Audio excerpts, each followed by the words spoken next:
কিন্তু আল্লাহর কসম এক ফোঁটা দুধ কমে। আমি তৃতীয় ব্যক্তির কাছে নিয়ে গেছি, সেও দুধ পান করছে। চতুর্থ ব্যক্তির কাছে নিয়ে গেছি, সেও দুধ পান করছে, কিন্তু দুধের পেয়ালার দুধ মোটেও কমে নাই।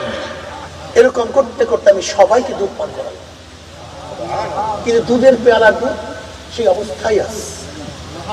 এবার নবী আলাইহিস সালাতু ওয়াস সালামের কাছে আমি দুধের পেয়ালা ফেরত দিলাম। নবী আলাইহিস সালাতু আমাকে বললেন, আবু হুরায়রা দুধ পান করো। এমনি ক্ষুধার্ত, পান করলাম, পেট ভরে গেছে। আমি ফেরত দিলাম, তাহলে আবু হুরায়রা আবারও পান করো। ইয়া নবী আল্লাহ, জায়গা নেই, আবার পান করো। আবারও পান করলাম, ফেরত দিলাম। তাহলে আবু হুরায়রা আবারও পান করো। আমি বললাম, ইয়া নবী আল্লাহ, জায়গা নেই, না আবারও পান করো। বুখারীর মধ্যে রাওয়ায়াত আছে, আবু হুরায়রা রাদিয়াল্লাহু ফরমান, আমার পেট উঁচু হয়ে গেছে, কিন্তু আল্লাহর কসম এক ফোঁটা দুধ সেখান থেকে কমে।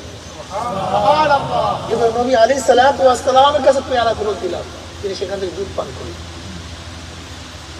ঈমান ছাড়েন, ঈমানের মধ্যে ত্রুটি আসে, জুতা নাই ঈমানের মধ্যে ত্রুটি আসে, কাপড় নাই ঈমানের মধ্যে ত্রুটি আসে, মাইর খাইছে ঈমানের মধ্যে ত্রুটি আসে। কিন্তু তোমার আমার অবস্থাটা কি আমাকে বলো? মরবা না? মরবা না কেউ? কেউ মরবা না? আমি তো দেখতেছি সবাই হালাত, আমি দেখি যুবকদের অবস্থা, মারামারি, কাটাকাটি, গাঁজা, 2 নম্বরই, 6 নম্বরই, 2 নম্বরই। কেন? তুমি মানুষ না? তুমি তো মানুষ, তোমার চেহারা, তোমার সুন্দর, তুমি তো মুমিন, তুমি আল্লাহকে বিশ্বাস করছো। মুমিন শব্দের অর্থ কি? যে বিশ্বাস করে। মুমিন শব্দের অর্থ কি? বিশ্বাস করছেন? কথা বলেন। কি বিশ্বাস করছেন? কিয়ামত। কি বিশ্বাস করছেন? মিজান। কি বিশ্বাস করছেন? পুরসিরাত। কি বিশ্বাস করছেন? কিয়ামত। কি বিশ্বাস করছেন? ফেরেশতাদের। কি বিশ্বাস করছেন? কিতাবকে। কি বিশ্বাস করছেন? আল্লাহর রাসূলকে। কেউ কি বিশ্বাস করেন না কিয়ামতের ময়দানে মিজান হবে, আল্লাহ হবে? বিশ্বাস করেন নাই? যদি আপনি বিশ্বাস না করেন, আপনি তো বেঈমান। আমরা তো মুমিন না, আপনি তো বেঈমান। আপনার সাথে আমার কোনো বয়ান হবে না তো। হাদিস আলহাজ হযরত মাওলানা মুফতি সৈয়দ মোহাম্মদ ফয়জুল করিম শাইখে চরমনাই।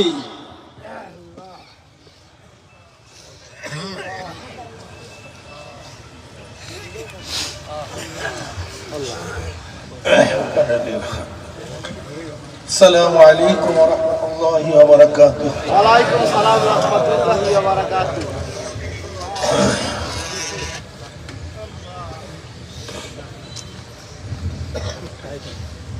আলহামদুলিল্লাহ আলহামদুলিল্লাহ নাহমাদুহু ওয়া নাস্তাঈনুহু ওয়া নাস্তাগফিরুহু ওয়া নাউযু বিল্লাহি মিন শুরুরি আনফুসিনা من يهد الله فلا مضل له ومن يضلل فلا هادي له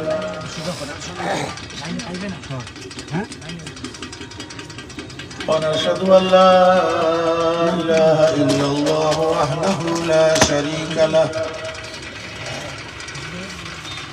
ونشهد أن محمدا عبده ورسوله أما بعد فأعوذ بالله من الشيطان الرجيم بسم الله الرحمن الرحيم يا أيها الذين آمنوا صلوا عليه وسلموا تسليما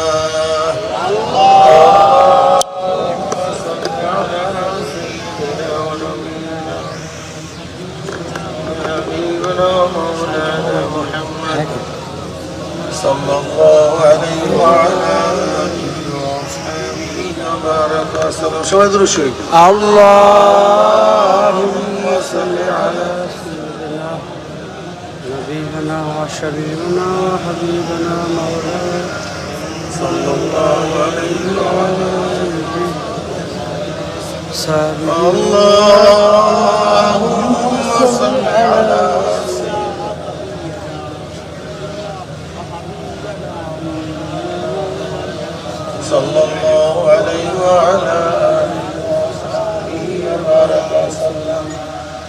أعوذ بالله من الشيطان الرجيم بسم الله الرحمن الرحيم إن الذين آمنوا وعملوا الصالحات كانت لهم جنات الفردوس نزلا صدق الله مولانا العظيم وصدق رسول النبي الكريم সবাই বয়ানে বসি এখানে যেখানে যারা আছেন সবাই চলে আসেন স্বল্প কিছু সময় আলোচনা হবে এরপরই আজকের দিনের জন্য মোনাজাত হয়ে যাবে আমার পর্দালে মা বোনেরা নিরিবিলি কোনো এক জায়গায় বসে যান কিছু নসিহত শোনার চেষ্টা করেন হতে পারে একটা নসিহতের উসিলে আল্লাহ পাক রব্বুল আলামিন আপনাকে আমাকে একজন আল্লাহর ওলি হিসেবে কবুল করতে পারে আল্লাহ পাকের শুকর যে মওলাই করিম আপনাকে আমাকে দামি এক মাজলিসে আসার বসার বলার শোনার তৌফিক দান করছেন শুকরিয়া তান সবাই বলে আলহামদুলিল্লাহ আলহামদুলিল্লাহ। মৌমাছি এবং ময়লার মাছি মৌমাছি ময়লার মাছি মৌমাছির অভ্যাসটা কি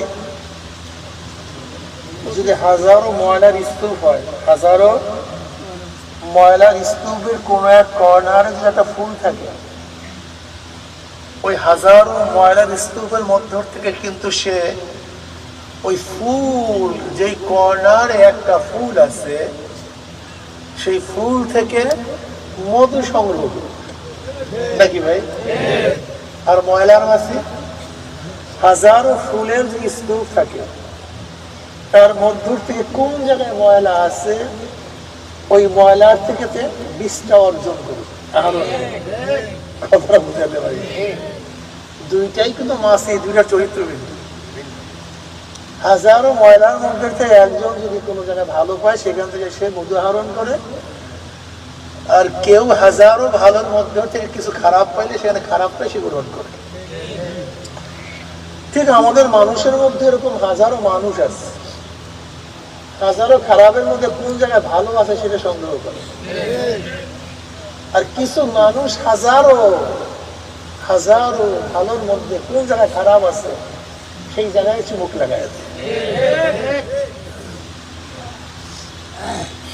আমার এলাকার বাবারা আমার বন্ধুরা আমার যুবক বাবারা আজকে বয়ানে বেশি আসা উচিত ছিল কাদের হসপিটালে কারা যায় কথা বলে না ভালো মানুষ বেশি যায় যেখানে হসপিটাল সেখানে রোগীর সংখ্যা বেশি কারণ হসপিটালে গেলে শারীরিক রোগ ভালো হয় এইটা হলো আখেরাতের হসপিটাল রুহের হসপিটাল আমাদের জায়গার রোগ বেশি এই রুগীদের এখানে বেশি আসা উচিত ছিল কিন্তু আমাদের রুগী এত মারাত্মক আমরা এত খারাপ রোগী মরে যাবো কিন্তু চিকিৎসা করাবো না ঠিক না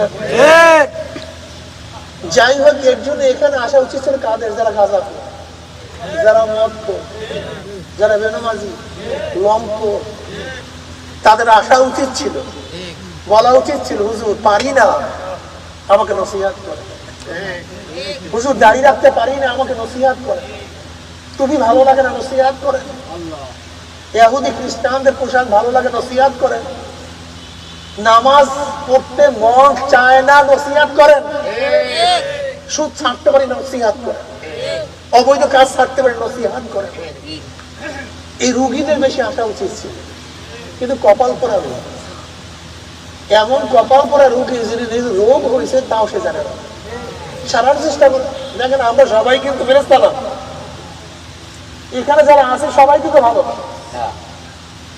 এই ইব্রাহিম আদম কি একদিন নামাজ পড়তে পারত একদিন কি দাঁড়িয়ে ছিল এখানে যারা আছে এই আব্দুল কাদের স্যারের তো দাঁড়িয়ে আমি নিজেও দেখি এই জন্য আমি মাস্টারি করি আমিও দেখছি আর দাঁড়িয়ে ছিল কিন্তু এখন আল্লাহ সুন্দর দাঁড়িয়ে প্যান্ট শার্ট পরতে আমিও দেখছি এখন কত সুন্দর সুন্দর জামা পরি না আমি কি বলতে চাইছি, ও যে আব্দুর রাজ্জাক রাও, আপনাদের আব্দুল, সেদিন তো দাড়ি কেমন গেছে কয়েকদিন আগে, এখন দাড়ি বলে। তার মানে আমি জীবনভর কি রুগী থাকবো? আমি জীবনভর ফাঁসেক থাকবো? এটা ভালো মানুষের কাজ? হতে পারি খারাপ, এটা আশ্চর্য হওয়ার কিছু নেই। রোগ হওয়া আশ্চর্য, আমি রুগীকে আশ্চর্য মনে করি, কিন্তু আমি ওই রোগীকে সবচেয়ে খতরনাক মনে করি যে রোগী ঔষধ সেবন করার পর রোগ সারে না, ঔষধকে গ্রহণ করে না। এই রোগী খুবই খতরনাক। কথা বুঝতে হবে, রোগ হওয়াটা স্বাভাবিক। ঠান্ডা লাগছে, গরম লাগছে, একটু বেশি ডুবাইছে, সর্দি কাশি হওয়া স্বাভাবিক, এটা আশ্চর্য হওয়ার কিছু নেই। হঠাৎ হাঁটছে পড়ে গেছে, ব্যথা পাওয়াটা স্বাভাবিক, এটা আশ্চর্য হওয়ার কিছু নেই। রোগী হওয়া স্বাভাবিক, কিন্তু ওই রোগী খুবই মারাত্মক যে রোগীকে ঔষধ সেবন করালো রোগ সারে না। এই রোগীর আর জিন্দা দেখার কোনো সুরাত নেই। আমিও মনে করি আমরা রোগী, কলবি রোগী, হাজারো রোগ হতে পারে, এটা আমি আশ্চর্য হই। একজন হাজারো খারাপ হতে পারে, আশ্চর্য হওয়ার কিছু নেই, কিন্তু আমি ওই রোগীকে সবচেয়ে খতরনাক মনে করি যে রোগী নিজেকে রোগী মনে করে না, যে রোগী ঔষধ সেবন করলেও সারে না, যে রোগী ঔষধের কাছেও যায় না, এই রোগীর বাঁচার আর আশা নেই। প্রিয় ভাইয়েরা আমার, যুবক বাবারা, তুমি নামাজ পড়ো না, রোগী। তুমি রোজা রাখো না, এটা তোমার রোগ। তুমি দাড়ি কাটো, এটা রোগ, এটা আশ্চর্য হওয়ার কিছু নেই। তারিক রহমতুল্লাহ আলাইহির কাছে কবি হাফিজ গেছেন, কয়েকদিন ছিলেন। মন পাত্র কবি মানুষ, খুবই শিক্ষিত, খুবই ভদ্রলোক, কলমের রোগে পাইছে মারাত্মক। সবার কাছে খোঁজ দিছে, কার কাছে গেলে আমার কলমটা ভালো হবে, এই রোগ সারবো। আর একটা কথা মনে রাখতে হবে, আর একটা কথা মনে রাখতে হবে, পানির পিপাসা লাগলে ডিপ টিউবওয়েল আপনার কাছে আসবে না, আপনাকে টিউবওয়েলের কাছে। যদি আপনার শিক্ষার প্রয়োজন হয়, শিক্ষার পিপাসা আসে, শিক্ষিত হতে চান, প্রতিষ্ঠান আপনার কাছে যাবে না, আপনাকে প্রতিষ্ঠানের কাছে আসতে হবে। ঠিক যদি আপনার দিনের পিপাসা হয়, দিনের চাহিদা হয়, যেখানে দিন পাওয়া যায় সেখানে আপনাকে যেতে হবে। যেরকম জাহিলি যুগে ওরা কেমন নাওফাল, ওরা কেমন নাওফাল, সে নিজে দিনের খোঁজে হেদায়েতের জন্য সিরিয়া চলে গেছেন হক দিন পাওয়ার জন্য। সাইদ ইবনে জায়েদ, হযরত সাইদ রাদিয়াল্লাহু আশারা মুবাশশারের একজন, তার বাবা জায়েদ, তিনিও আয়াতে জাহিলি যুগে এই দিনের খোঁজে সিরিয়া চলে গেছেন। দিনের খোঁজে দিন তালাশ করতে হয়, দিন তালাশ করতে হয়, দিন পাওয়ার জন্য চেষ্টা করতে হয়, সাধনা করতে হয়। যদি দিনের জন্য তালাশ না করেন, সাধনা না করেন, দিন পাওয়া যায় না। ঠিক কবি হাফিজও চিন্তা করতেছেন কার কাছে যাবে। সবাই বলছে যাও থানবীর দরবারে, থানবীর রহমতুল্লাহকে চলে যাও। গেছে হসপিটালে উঠতে, কয়েকদিন স্লোবাদে ছিলেন, কিছু বুঝে আসছে, কিছু দাঁড়িয়ে উঠছে, দাঁড়িয়ে কাটা অবস্থায় তানবীর রহমতুল্লাহ দেখছেন দূরের থেকে মাজলিসে বয়াত, এবার গেছেন বয়াত হওয়ার জন্য, কিন্তু এই সময় যতটুকু দাঁড়িয়ে ছিল পুরা দাড়িটা কেটে গেছে, মোটে এখন দাঁড়িয়ে নাই। তানবীর রহমতুল্লাহ মনটা একটু খারাপ করে গেল, কি কবি সাহেব আপনার চেহারা না কিছু একটু দাড়ি দেখছিলাম, সেই দাড়িটুকু পুরা কেটে ফেলেছেন কেন? চমৎকার জবাব দিচ্ছিল, হযরত যদি রোগী ডাক্তারের কাছে পুরোপুরি রোগী পেশ না করে, না বলে, তাহলে ডাক্তার চিকিৎসা করবে কিভাবে? দাড়িকে আমরা রোগ এটা ফিরাতে পারি না। এই রোগী রোগ নিয়ে ডাক্তারের কাছে হাজির হয়েছে, এখন চিকিৎসা করেন,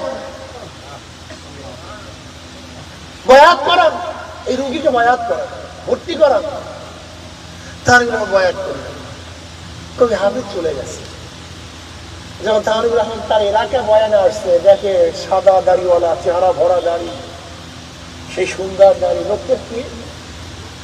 তাহরিক রহমতুল্লাহ আলাইহি বলে, কে? যে আমরা সেই রোগী, যে রোগী আপনার কাছে রোগ অবস্থায় গেছিল, আপনি চিকিৎসা করছেন, আজকে রোগীর সেই রোগ ভালো হয়ে গেছে। রোগী আপনার দাড়ি কাটা, বুঝতে হবে আমি রোগী, নিজের মধ্যে অনুভূতি আসতে হবে, আমাকে ঔষধ খেতে হবে। যদি তোমার মধ্যে সে অনুভূতি না আসে, তোমাকে ঔষধ খাওয়াবে, তুমি সারদা কি হবে? এলাকার বাবারা, পর্দার মা বোনেরা, দিন একটা ভালো জিনিস, যদি দিন পালন না করেন দুনিয়া ধ্বংস, এরা তো ধ্বংস। ধরে নেন কোন দিনদাররা মদ পান করে না, কিন্তু আপনি মদ পান করেন। আচ্ছা, মদ পান করার দ্বারা দুনিয়ার কোন লাভ আছে? হ্যাঁ? দেখছেন, দিন পালন করেন না কিন্তু দুনিয়ার কোন, যারা দিনদার তারা গাঁজা সেবন করে না, কিন্তু আপনি গাঁজা সেবন করেন, দুনিয়ার কোন লাভ আছে নাকি ক্ষতি? আপনি দিনদার না সুদ খান, দুনিয়ার কোনো ফায়দা আছে না, যদিও বাহ্যিক ফায়দা দেখেন, কিন্তু সুদের গুণা কত মারাত্মক, কত কঠিন, কত যে কঠিন। সবচেয়ে নিচের গুণা হলো মাপের নিয়ম। ঘরে ঘরে সুদ, ঘরে ঘরে সুদ, ঘরে ঘরে সুদ, ঘরে ঘরে সুদ, খাই খাই খাই, আরো খাই আরো খাই। উচিত কি ছিল? সুদ না খাওয়া, মারা যাবো কিন্তু সুদ, বড় লোক হবে।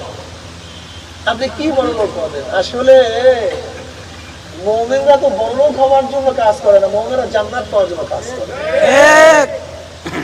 অনেকেই বলে হুজুর আমরা গরিব না, আপনার একজন গরিব না, চরমনার একজন, বাংলাদেশের একজন গরিব। ফাতেমা রাদিয়াল্লাহু তাআলা আনহা যেই গরিব ছিলেন, এরকম গরিব বাংলাদেশে একজন নেই আছে? হ্যাঁ, আলী মুর্তজা রাদিয়াল্লাহু তাআলা আনহু বলেন, হযরত আলী মুর্তজা রাদিয়াল্লাহু ফরমান, এই গোটা দুনিয়ার মানুষ শোনো, সাইয়্যিদুল আম্বিয়া সরদারে দু জাহানের কলিজার টুকরা ফাতেমার ঘটনা শোনো। ফাতেমা রাদিয়াল্লাহু তাআলা আনহা আটার চাকি ঘুরাতে ঘুরাতে হাতের মধ্যে দাগ পড়ে ফেলেছে, পানির মস্ক টানতে টানতে রশির দাগ কানে পড়ে গেছে। ফাতেমার ইতিহাস শোনো, ফাতেমা এবং আমার বিছানা ছিল একটা, তার একটা ছাগলের চামড়ার বিছানা, রাত্রে একই বিছানায় দুজন শুইতাম। আবার ওই বিছানার উপরে দিনের বেলায় জানোয়ারদেরকে খাদ্য দিতাম। আম্মাজান আয়েশা সিদ্দিকা রাদিয়াল্লাহু তাআলা ফরমান, নবীর ঘরে অনেক সময় 1 মাস পর্যন্ত চুলা জ্বলত না, 1 মাস পর্যন্ত খাজুর এবং পানির দ্বারাই আমরা খানা শেষ করি। দেখেন তো গোটা বাংলাদেশে একজন গরিব আছে, একজন গরিব। তোমরা এমন কি গরিব হয়েছে সুদ খাইতে হবে? এমন কি ভুকা হয়েছে তোমাকে সুদ খাইতে হবে? আমাকে বলো। নবীর ঘরে 1 মাস পর্যন্ত আগুন জ্বলতো না, খাজুর এবং পানির দ্বারা খানা খাইতেন। তুমি কি জানো আহলুস সুফফা, আহলুস সুফফাদের অবস্থা নাকি? আহলুস সুফফাদের সংখ্যা 70, 80, 100 থাকতো, বা দেশীয় থাকতো। তাদের প্রত্যেকের অবস্থা এক একটা কাপড় ছিল। কাপড়ের অবস্থাটা কি? যদি উপরের দিকে উঠাই তো নিচ খালি হয়ে যেত, নিচের দিকে নামার উপর খালি হয়ে যেত। আবু হুরায়রা রাদিয়াল্লাহু তাআলা হাদিস বর্ণনা করেন, বুখারীর মধ্যে রওয়ায়াত আছে, ক্ষুধা, অনেক ক্ষুধা। গরিবরা শোনো, মুসলমানরা শোনো, এই হাদিস শোনো, ইয়াদ রাখো, মনে মনে চিন্তা করো, তাও কিয়ামতের ময়দানে উঠবে, আমরা কিয়ামতের ময়দানে উঠবো। একটু দেমাগের মধ্যে নাও, খালি দুনিয়া দুনিয়া, 24টা করে দুনিয়া। পাগল হয়ে গেছে, একটা পাগল হয়ে গেছে, খাই খাই খাই খাই, মারামারি, কাটাকাটি, হানাহানি। আবু হুরায়রা রাদিয়াল্লাহু তাআলা ফরমান, ক্ষুধার তাড়নায় সহ্য করতে পারি না। নামাজ পড়িয়ে মসজিদের বাইরে নামছি, দাঁড়াইছি, যেন আমার চেহারা কেউ দেখে আমাকে দাওয়াত দেয়, এর জন্য আমাকে দাওয়াত, এর জন্য দাঁড়াইছি। হযরত ওমর ইবনে খাত্তাব রাদিয়াল্লাহু আনহু নামছেন, আমি তাকে সালাম দিলাম। আমি তাকে মাসালা জিজ্ঞাসা করছি, মাসালা আমি আগেই জানি, জানার জন্য না, বরং এই উদ্দেশ্যে আমি মাসালা জিজ্ঞাসা করছি যে আমার সাথে কথোপকথন হবে, কথাবার্তা বলবে, আর আমার চেহারার দিকে তাকাবে, আমার অবস্থান দেখবে, আমি ক্ষুধার্ত অনুভব করবে, আমাকে দাওয়াত দিবে। এই কারণে সালাম দিছি, মাসালা জিজ্ঞাসা করছি। ওমর ইবনে খাত্তাব রাদিয়াল্লাহু তাআলা আমার মাসালার জবাব দিয়েছেন, চলে গেছেন, আমাকে দাওয়াত দেননি। আমি বুঝতে পারছি তার ঘরের মধ্যে আমাকে খাওয়াবার কিছু নেই, আমাকে খাওয়াবার কিছু নেই। এরপর আবু বকর সিদ্দিক রাদিয়াল্লাহু তাআলা নামছেন, আমি কে সালাম দিছি, একই উদ্দেশ্যে মাসালা জিজ্ঞাসা করছি, তিনি আমার মাসালার জবাব দিচ্ছেন, কিন্তু আমাকে দাওয়াত দেন না। আমি বুঝছি তার ঘরের মধ্যেও কিচ্ছু নেই। এরপরে জনাব মুহাম্মদ রাসূলুল্লাহ সাল্লাল্লাহু আলাইহি ওয়াসাল্লাম, আমি তাকে সালাম দিছি, সালামের জবাব দেওয়ার সাথে সাথে আমার চেহারার দিকে তাকাইয়া ঘরের মধ্যে ডাক দিছে, এই ঘরে কিছু আছে খাওয়ার মতো? ঘরে কিছু খাওয়ার মতো আছে? ঘরে থেকে আওয়াজ আসছে, এক পেয়ালা দুধ হারিয়ে আসছে। কয় পেয়ালা? এক পেয়ালা। নবী আলাইহিস সালাতু ওয়াস সালাম বলেন, আবু হুরায়রা সবাইকে দাওয়াত দাও, আজকে সবাই ঘরে, সবাই আমার ঘরে দাওয়াত। আহলুস সুফফার সবাই আমার ঘরে দাওয়াত, সবাইকে দাওয়াত দাও। আবু হুরায়রা বলবেন, আহলুস সুফফার সংখ্যা প্রায় 70-এর উপরে, আর দুধ মাত্র এক পেয়ালা। আমাকে বলছে দাওয়াত দেওয়ার জন্য, হুকুমও করবো আমাকে যে সবাইকে বন্টন করো। তা আমার অবস্থাটা কি? আমার অবস্থা কিন্তু নবীর আদেশ সাল্লাল্লাহু আলাইহি ওয়াসাল্লাম, ও অমান্য করার কোনো ক্ষমতাই নেই। আমি সবাইকে দাওয়াত দেব, সবাই আসে, সবাই বস। নবী আলাইহিস সালাতু ওয়াস সালাম আমাকে বললেন, আবু হুরায়রা বন্টন করো। ওই এক পেয়ালা দুধ আমার হাতে দিয়ে বললেন কি বন্টন করে। আমি একজনের কাছে নিয়ে গেলাম, সবাই ক্ষুধার্ত, সবাই ক্ষুধার্ত। আমি একজনের কাছে নিয়ে গেলাম, সে দুধের পেয়ালা কেউ চুমুক দিছে, পেট পুরে দুধ পান করছে, পেট পুরে। আল্লাহর কসম, ওই দুধের পেয়ালা থেকে এক ফোঁটা দুধ কমে নি। আমার কাছে দুধের পেয়ালা ফেরত দিচ্ছে, আমি হাতে নিলাম, আমি দ্বিতীয় ব্যক্তির কাছে নিয়ে গেলাম, সেও সেখান থেকে পেট পুরে দুধ পান করছে, কিন্তু আল্লাহর কসম এক ফোঁটা দুধ কমে নি। আমি তৃতীয় ব্যক্তির কাছে নিয়ে গেছি, সেও দুধ পান করছে।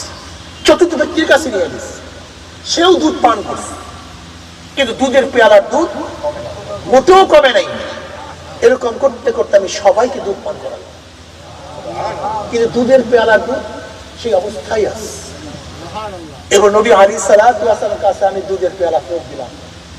নবী আলাইহিস সালাতু আমাকে বললেন, আবু হুরায়রা দুধ পান করো। এমনি ক্ষুধার্ত, পান করলাম, পেট ভরে গেছে। আমি ফেরত দিলাম। তাহলে আবু হুরায়রা আবারও পান করো। ইয়া নবী আল্লাহ, জায়গা নেই, আবার পান করো। আবারও পান করলাম, ফেরত দিলাম। তাহলে আবু হুরায়রা আবারও পান করো। আমি বললাম, ইয়া নবী আল্লাহ, জায়গা নেই, না আবারও পান করো। বুখারীর মধ্যে রাওয়ায়াত আছে, আবু হুরায়রা রাদিয়াল্লাহু ফরমান, আমার পেট উঁচু হয়ে গেছে, কিন্তু আল্লাহর কসম এক ফোঁটা দুধ সেখান থেকে কমে গেছে। সুবহানাল্লাহ। এবার নবী আলাইহিস সালাতু ওয়াস সালামের কাছে পেয়ালা ফেরত দিলাম, তিনি সেখান থেকে দুধ পান করেন। ঈমান ছাড়া ঈমানের মধ্যে ত্রুটি আসে, জুতা নাই ঈমানের মধ্যে ত্রুটি আসে, কাপড় নাই ঈমানের মধ্যে ত্রুটি আসে, মায়ের খাইছে ঈমানের মধ্যে ত্রুটি আসে। কিন্তু তোমার আমার অবস্থাটা কি আমাকে বলো? মরবানা, মরবানা কেউ চরমনায় মানুষ, কেউ মরবানা। আমি দেখতেছি সবাই হালাত, আমি দেখি যুবকদের অবস্থা, মারামারি, কাটাকাটি, গাঁজা, 2 নম্বরই, 6 নম্বরই, 2 নম্বরই। কেন? তুমি মানুষ না? তুমি তো মানুষ, তোমার চেহারা, তোমার সুন্দর, তুমি তো মুমিন, তুমি আল্লাহকে বিশ্বাস করছো। মুমিন শব্দের অর্থ কি? যে বিশ্বাস করে। মুমিন শব্দের অর্থ কি বিশ্বাস করছেন? কথা বলেন। কি বিশ্বাস করছেন? কিয়ামত। কি বিশ্বাস করছেন? মিজান। কি বিশ্বাস করছেন? পুলসিরাত। কি বিশ্বাস করছেন? কিয়ামত। কি বিশ্বাস করছেন? ফেরেশতাদের। কি বিশ্বাস করছেন? কিতাবকে। কি বিশ্বাস করছেন? আল্লাহর রাসূলকে। কেউ কি বিশ্বাস করেন না কিয়ামতের ময়দানে মিজান হবে, আল্লাহ হবে? বিশ্বাস করেন নাই? যদি আপনি বিশ্বাস না করেন আপনি বেঈমান। আমরা তো মুমিন না, আপনি তো বেঈমান। আপনার সাথে আমার কোনো বয়ান হবে না তো। আপনি তো মুমিন বিশ্বাস করার কারণে, আপনি যদি মুমিন হয়ে থাকেন, বিশ্বাস করেন কিয়ামতকে, ইমাম বুখারী রাহমাতুল্লাহ আলাইহি তার কিতাবে শেষ করেছেন ওয়ানাদাউল মাওয়াজিন আল কিসত লিয়াউমিল কিয়ামা ওয়া আন্না আমালা বনি আদম কাওলাহুম ইউজান। কিয়ামতের মধ্যে আল্লাহ পাক রব্বুল আলামিন বনি আদমের প্রত্যেকটা কথা এবং কাজকে কিয়ামতের ময়দানে ওজন করবেন। কি করবেন? কি বলেন? কি ওজন করবে? বলেন তো। কবের কাজ? কোন দিন? কোন দিনের কাজ ওজন করবে? কোন দিনের কথা ওজন করবে? বলেন তো। রাত্রের কথা ওজন করবে, দিনেরটা করবে না। দিনেরটা করবে, রাত্রেরটা করবে না। শুক্রবারের দিনের কথা ওজন করবে, বিশ্বেরটা করবে না। 12টার কথা ওজন করে 11টাটা করবে না। বুঝলেন তো? গত বছরটা করবেন, এই বছরটা করবে না। 5 বছর আগেরটা সব বাদ, এই বছরটা হবে না। এই হাদিস শোনেন, কোরআন আয়াত শোনেন, ওয়ানাদাউল মাওয়াজিন আল কিসত লিয়াউমিল কিয়ামা। আল্লাহ পাক কিয়ামতের ময়দানে ইনসাফের, ন্যায়ের একটা মিজান স্থাপন করবেন। এরপর ইমাম বুখারী ওয়া আন্না আমালা বনি আদম কাওলাহুম ইউজান। এই শোনেন, বালেগ হওয়ার পর থেকে, বলেন, মৃত্যুর আগ পর্যন্ত, বালেগ হওয়ার পর থেকে মৃত্যুর আগ পর্যন্ত, দিনে রাত্রে, গোপনে ওপেনে, 12টায় 11টায় 10টায় যা কিছু বলছেন, যা কিছু শুনছেন, যা কিছু করছেন, ভাবিয়েন না বুখাইতে করবে না করছি, আমাকে কেউ দেখে নাই। রাত্র 12টায় করছি, কেউ দেখে নাই। জঙ্গলে ছিলাম, কেউ দেখে নাই। অমুক তারিখ করছি, কেউ শোনে নাই। না, বালেগ হওয়ার পর থেকে মৃত্যুর আগ পর্যন্ত যত কথা বলছো, যত দিকে তাকাইছো, যত কাজ করছো, কিয়ামতের ময়দানে সব কিছু ওজন করা হবে।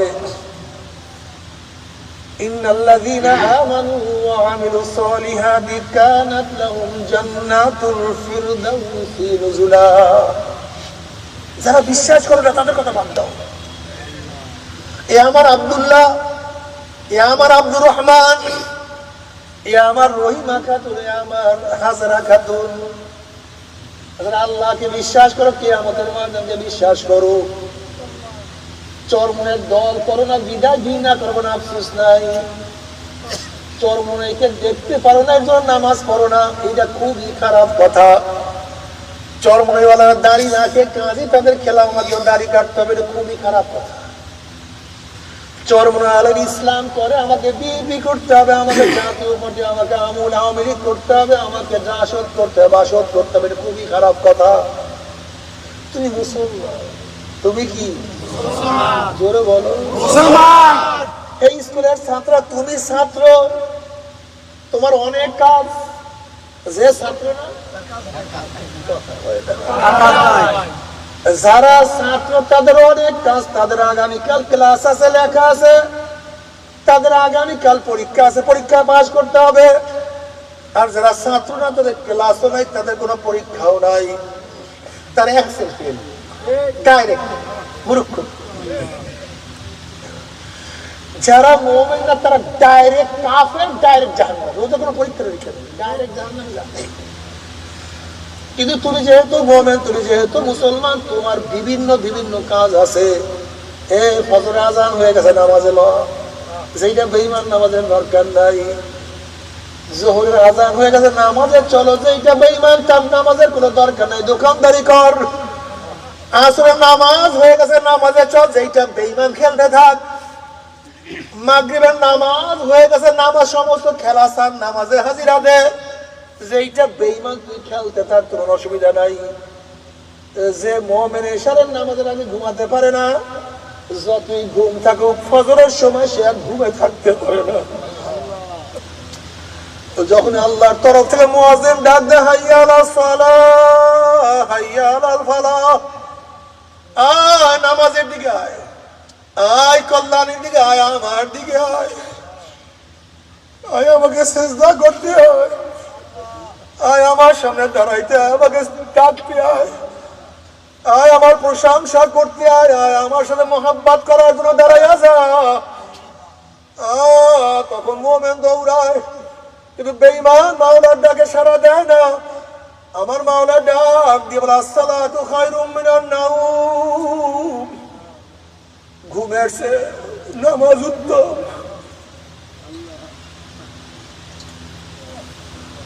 আমার যুবক বাবারা, ও আমার পর্দারা মা বোনেরা, যারা আল্লাহকে বিশ্বাস করো, কিয়ামতকে বিশ্বাস করো, শোনো,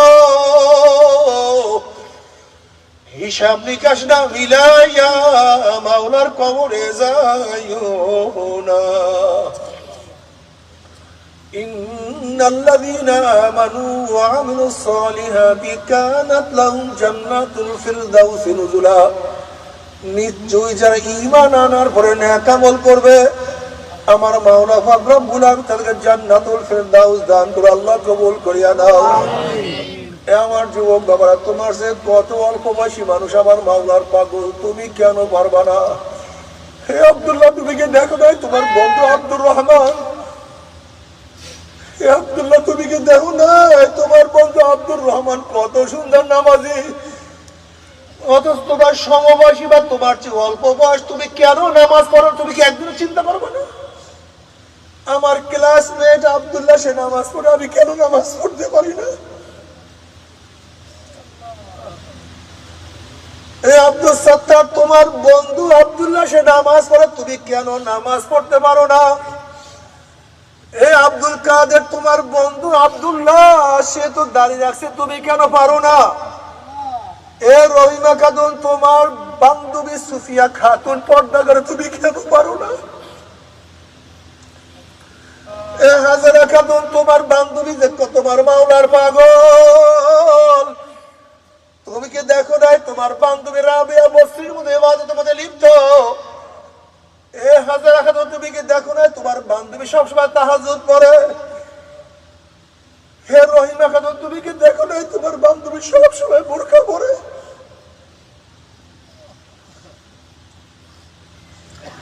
সুফিয়া, তুমি কি দেখো না তোমার বান্ধবী কত সুন্দর তালিম করে? তোমার বান্ধবী কত সুন্দর মুনাজাত উড়িয়া মাওলার দরবারে কান্দে আর বলে, মাওলা রে, মাওলা রে, তোমার চোখে কেন পানি নাই? তুমি কেন বেপর্দা পর্দা করতে পারো না?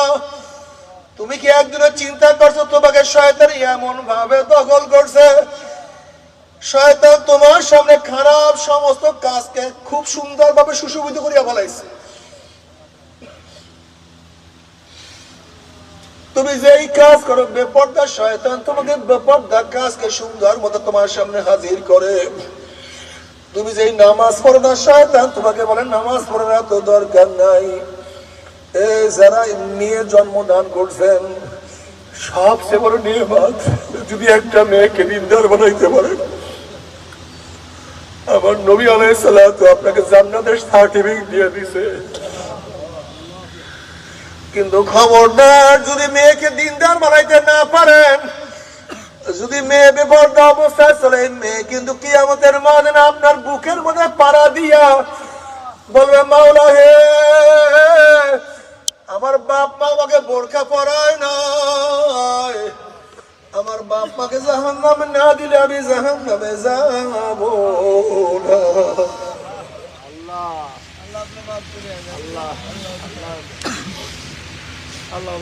আমার যুবক বাবারা, তুমি কি জানো যুবকদের ইবাদত আমার মাওলার কাছে খুব কত প্রিয়? সাবাতুন ইউযিল্লুহুমুল্লাহু ফি যিল্লিহি ইয়াওমা লা যিল্লা ইল্লা যিল্লুহু আল ইমামুল আদিলু আশ-শাবুন নাশা ফি ইবাদাতিল্লাহ।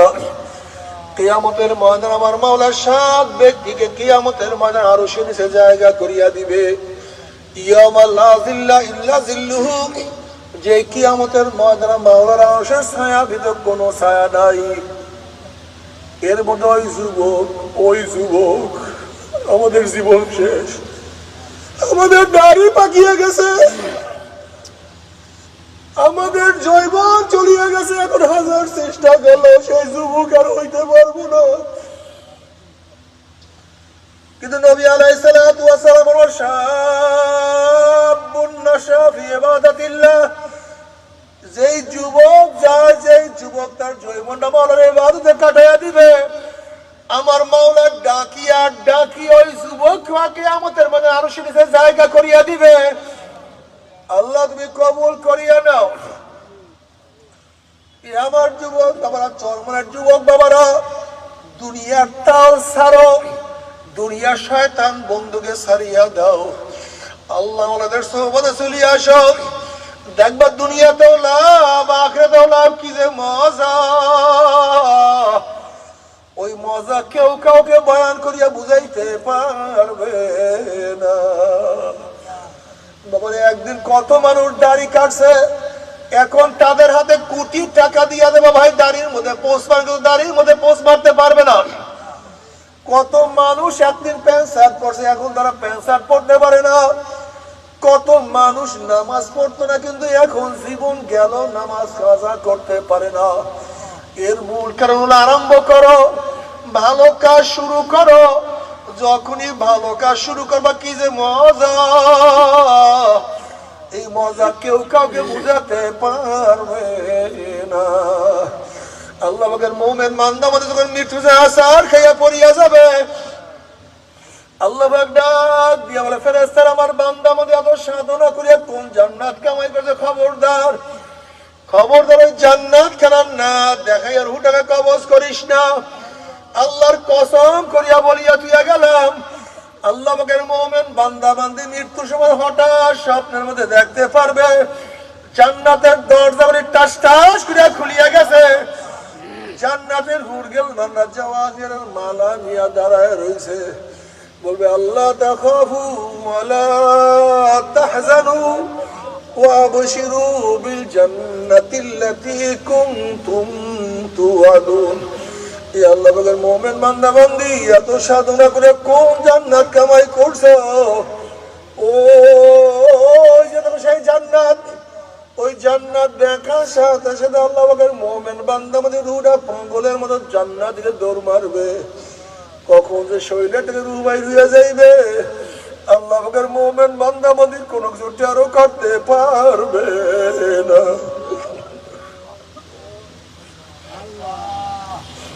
আল্লাহ তুই কবুল করিয়া নি। কিন্তু আমার বেনমাজি বাবারা, হারাম খোরার দলেরা, নাফরমান বদমাশ বেঈমান যখন মৃত্যু আসার খাইয়া পড়িয়া যাবে, আল্লাহ পাক ডাক দিয়া ফেরেশতারা নাফরমান নামাজ কাজা করিয়া রোজা ছাড়িয়া দিয়া বিপর্দা অপকর্মের মধ্যে লিপ্ত হইয়া কোন জাহান্নাম কামাই করছে, খবরদার ওই জাহান্নাম খানা না দেখাইয়া রুহটা কবজ করবি না। আল্লাহর কসম করিয়া বলিয়াছে, নাফরমান বদমাশ বেঈমান হঠাৎ স্বপ্নের মধ্যে দেখতে পারবে জাহান্নামের দরজা টাস টাস করে খুলিয়া গেছে, জাহান্নামের আগুন দাউ দাউ দাউ দাউ করে জ্বলতে আছে। এ যুবক বাবারা, এ আমার জ্ঞানী বাবারা, আমার পর্দালা মা বোনেরা, বিপদ দেখলে মানুষের হুঁশ থাকে না। পাগলা কুকুর সামনে পড়লে মানুষের হুঁশ থাকে না, বাঘের সামনে পড়িয়া গেলে মানুষের হুঁশ থাকে না। হঠাৎ বিষাক্ত সাপের সামনে পড়লে মানুষের হুঁশ থাকে না। যখন আজরাইলের বিকট সুরাত দেখবেন না পারবেন, হুঁশ থাকবে না, রুহটা থরথর করে কাঁপতে থাকবে, রুহটা 360টা মোকামে দৌড়াদৌড়ি করতে থাকবে। আজরাইল আলাইহিস সালাতু ওয়াস সালাম গোসায় রুহে পড়ে এমন জোরে থাবা মারবে,